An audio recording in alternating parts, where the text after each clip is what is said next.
Welcome to the Banker Lamp. Please enjoy the video. You start by preparing both devices. Make sure your Lightning headphones have charge or rely on the phone's power. Once ready, inspect the Lightning plug and the device port.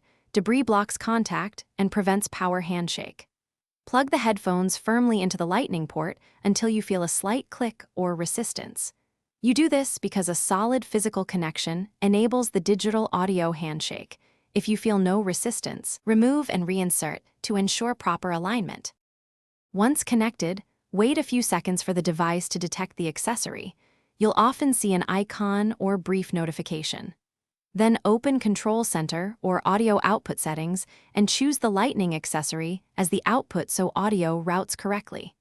If a firmware or accessory prompt appears, accept or update.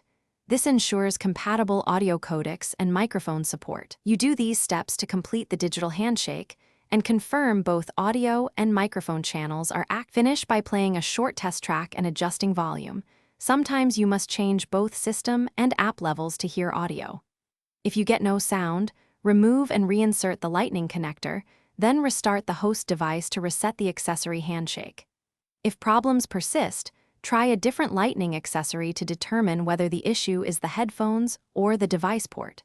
This isolates the fault quickly. If the other accessory works, the headphones may need repair or firmware support.